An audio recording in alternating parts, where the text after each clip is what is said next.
Assalamualaikum warahmatullahi wabarakatuh. Hi, my name is Siti Nadhirah binti Ahmad Kuzaini. I'm 4-year student majoring in medical physics from School of Physics, University Science Malaysia.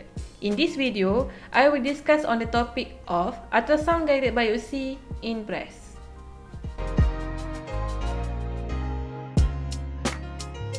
Honestly, I never heard about biopsy until I did my internship at Radiology Department, Hospital Pulau Pinang. I learned a lot about the procedure, especially breast biopsy, as I could see the process itself done toward the patient. This is the main reason why I choose this topic and I am very excited to share with you.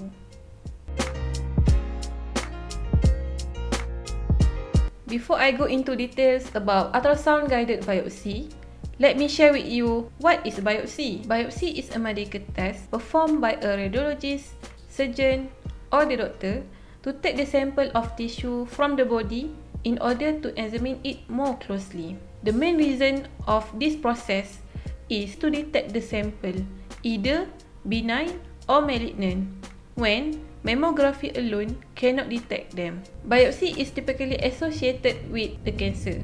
But just because the doctor order a biopsy, it doesn't mean the patient have cancer. There are two types of biopsy: surgical biopsy and image guidance.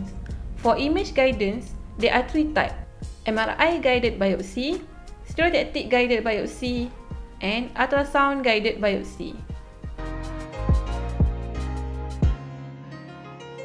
There are few situations to be considered before doing any type of biopsy. For MRI guided biopsy, the patient needs to tell the doctor if they have a cardiac pacemaker or any electronic device implant in the body beforehand. As for stereotactic guided biopsy, the patient needs to tell the doctor if they are pregnant or thinking they may be pregnant. The doctor will also consider to patient depends on how suspicious the breast change look, how big it is, where is it in the breast, if there is more than one, and the last is any medical problem the patient might have.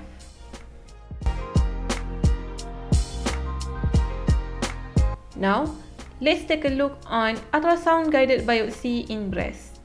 The ultrasound used to guide needle biopsy to take the sample by using high frequency sound wave to produce precise image of structure in the body. Holding the transducer against the breast, the radiologist locate the mass within the breast and then make small incision to insert the needle and take several core samples of tissue to be sent to lab for analysis.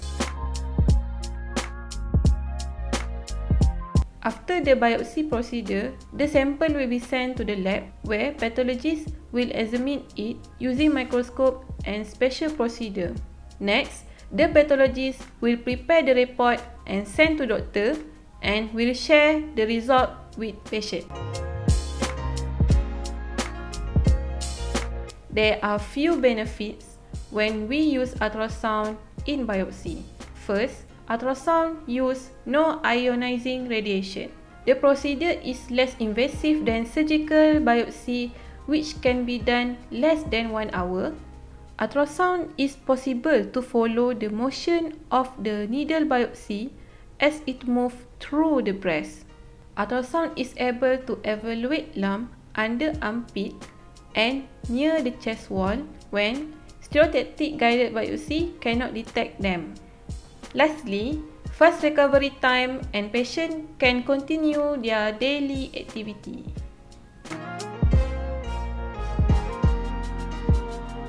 However, there are few risks of ultrasound guided biopsy. There is a small possibility if this technique cannot determine what is the abnormalities. There is a risk of forming a hematoma, which a collection of blood form when a small blood vessel are damaged, causing bleeding into the tissue.